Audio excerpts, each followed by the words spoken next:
कसं आहे ना मित्रांनो, कन्येला क्रॉस केलं की हळूच तूळ येते. खरं पाहिलं ना तर मेषेच्या समसप्तकातली रास जी आहे ना ती तूळ आहे. म्हणजे निसर्ग कुंडलीच्या अभ्यासानुसार तुम्ही गेलात तर जोडी आदर्श जोडी जमेल तर ती मेष आणि तुळीची जमेल.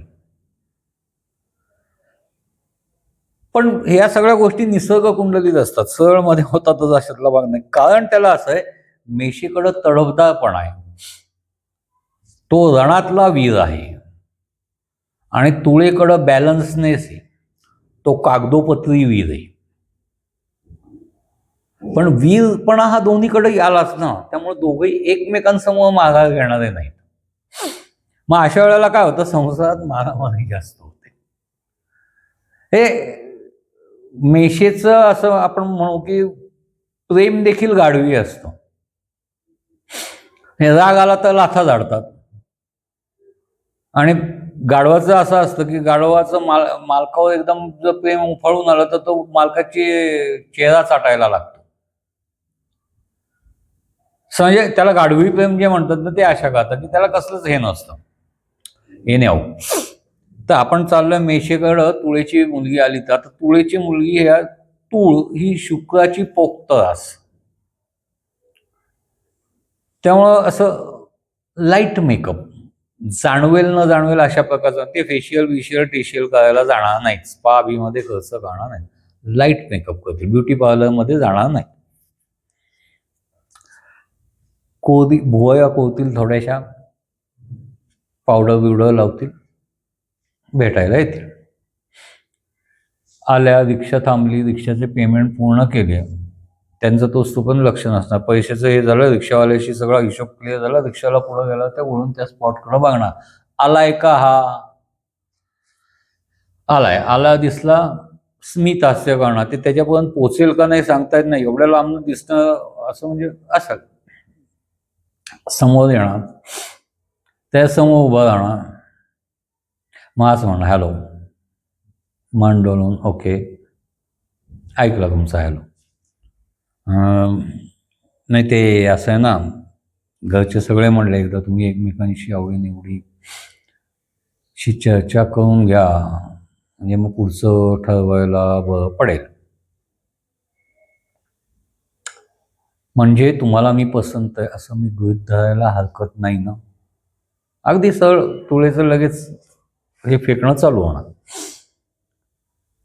तोही म्हणणार की अहो, पसंत पडण्याकरताच आपण एकमेकांच्या आवडीनिवडी जाणून घ्यायच्या आहेत ना. मंगळ आहे, वाराला प्रतिवार. हे मी उद्या तुम्हाला हो म्हणायचं आणि तुम्ही आवडीनिवडीमध्ये सांगायचं की रोज रात्री मला 1 क्वार्टर जीन लागते, तर माझं सगळं संपलं ना, निवड आणि आवड दोन्ही घोटाळली गेली.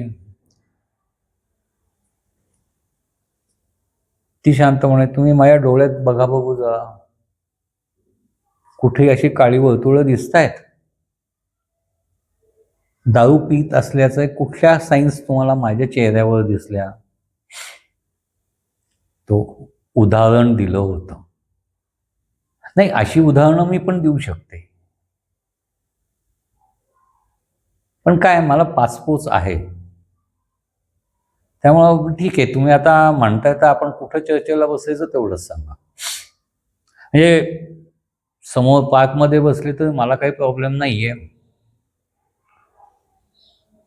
आणि मागं कॅफेमध्ये बसायचं असेल तर त्यालाही मला काय, मला तिथलेही मॅनर्स आणि एटिकेट्स येतात, इथलेही बसायचं म्हणजे कसं किती हात राखून बोलायचं, कसं बसायचं हे मला इथेही जमेल, काही प्रॉब्लेम येणार नाही. हे बाहेरून हिंडणाऱ्या फिरणाऱ्यांनी कोणी बघितलं असतं त्यांना आपण कपल वाटणार नाही याची मी काळजी निश्चित घेईन. आता मेषवाला साहजिकच अशा याच्यावर तो थोडासा चढतो आणि सांगतो, हे बघा मला हौस नाही आहे तुमच्याबरोबर कपल म्हणून मिळवून दाखवण्याची किंवा मिळवून घेण्याची. ठीक आहे, आपण समोरच्या कॅफेमध्ये बसूनच बोलू, समोरासमोर बसून बोलता येईल, व्यवस्थित योग्य ते अंतर राखता येईल, राखलं जाईल आणि चर्चा होऊ शकेल. काहीच हरकत नाहीये माझी. पण तो 3 स्टार कॅफे माहिती आहे ना? हो, नंतर कब्बशा विसळायला लागू नयेत म्हणून विचारते. मग तोही सटकतोय का? भिकारी आहे का मी? हायर इंजिनियर आहे. हो का? मग चला. तिच्यावर काही परिणाम होत नाही. ठीक आहे, चला. हायर इंजिनियर एवढा प्रॉब्लेम नाही. नाश्ता करू तिथं जाऊन. अशा तिचा हिशोब असतो. पुढं काय चर्चा या पद्धतीत होतील हे तुम्हाला माहिती आहे. तिथनं वृश्चिक येते. तर मेष मंगळ, वृश्चिक मंगळ. मेष लढाऊ मंगळ आहे, वृश्चिक सेनापती मंगळ. वृश्चिकाचं थोडंसं असं असतं की त्यांचा थोडा आत्मविश्वास कमी असतो. तुम्हाला एक सांगतो, 100तल्या 99% येताना वृश्चिकेची मुलगी असेल तर ती कुठलाही मेकअप वापरणार नाही. जशी आहे तशी तुला पसंत असेल तर ठीक आहे. उगा वरल्या मेकअपवरनं तुला पसंत पडायला लावायचं, नंतर लफडी करायची नाहीच मागणं. ते समोर उभं राहायला, ती अशी रिक्षाचं बिल पे केल्यानंतर समोर हॅलो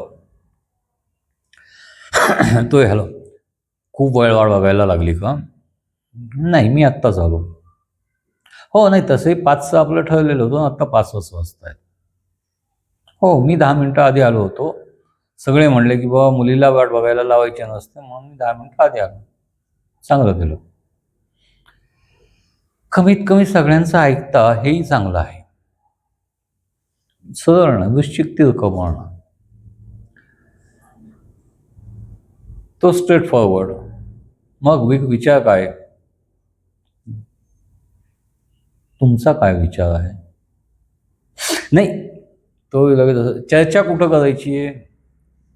तर रस्त्यात उभं राहून आपण बोलू शकतो, पण कशाला ना? वृश्चिक शांतपणे ठीक आहे. पलीकडं कॅफे,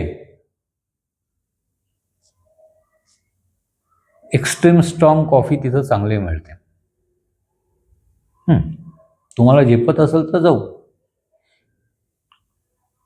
आता तिथं जाऊ म्हणली असती तर चाललं असतं. तो आता जर भेटायलाच आलेला तर थोडेफार पैसे घेऊन आलेला असणार आहे, पण ते तसं नाही. तुम्हाला झेपत असेल तर जाऊ. म्हणजे माझ्याकडे पैसे नाही, तुम्हाला झेपत असेल तर चला जाऊ. ते तिथं जाऊन त्यांची बोलणी होणार.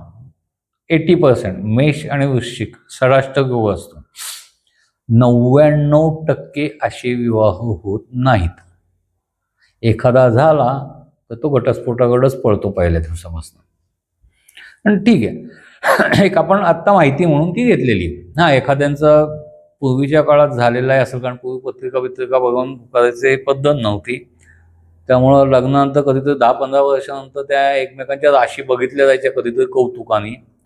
त्यात त्यांच्या राशी उलगडल्या गेल्या असतील आणि जर ते संसार त्या वेळेपासून व्यवस्थित झाले असतील तर झाले असतील. पण असं निदान या शास्त्रानुसार सृष्टिक अवघड आहे. झालं. आता धनु येते, बुद्धिमान आस. धनेच्या बाबत असं आहे, तो माणूस आहे का घोडा आहे याच्यावर जास्त अवलंबून. म्हणजे जर समजा घोडा आला ते मेशीकडे बघणार, येस तुम्ही बोलवलं म्हणून मी आले, बोला म्हणणं. असं बोला म्हणून बोलता येतं का? मला सगळे म्हणले की एकदा तुम्ही एकमेकांशी भेटून बोलून घ्या, आवडीनिवडी जाण, म्हणून मी नो नीड. तुम्हाला आत्ता काय आवडतं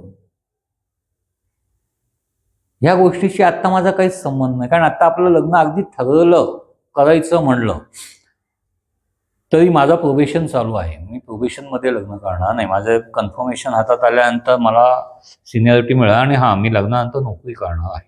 ते तुम्हाला आवडणार आहे का? तो म्हणणार आय डोंट माइंड. ठीक आहे. मग तर म्हणजे आपली बेसिकमध्ये पहिली जी अत्यावश्यक गोष्ट आहे की स्त्रीला स्वातंत्र्य देणे, ती आपली जुळते. मला लग्नानंतर नोकरी करायची आहे, आपण जर समजा तुम्हाला मी आवडले तर लग्न 6-8 महिन्यानंतर करायचं. आणि 6-8 महिन्यानंतर जर समजा लग्न, माझं कन्फर्मेशन अजून 4 महिन्यांनी होईल, त्यानंतर मग मुहूर्त काढून येते लग्न करायचं म्हणलं, तर तुम्हाला साधारण 8 ते 10 महिन्याचा पिरियड मिळतो. कशाला आवडीनिवडी ठेवताय? बदला ना. ज्या चुकीच्या आवडीनिवडी असतील त्या बदला, ज्या चांगल्या असतील तशा मलाही चांगल्या आवडीनिवडी आहेत, त्या आपण एकमेकांना ऍडजस्ट करून घेऊ. बरोबर आहे ना? म्हणणार हो, okay then, bye, see you, निघून जाणार. ह्याला कळणार नाही आपण कशाला आलो होतो, काय केलं काय.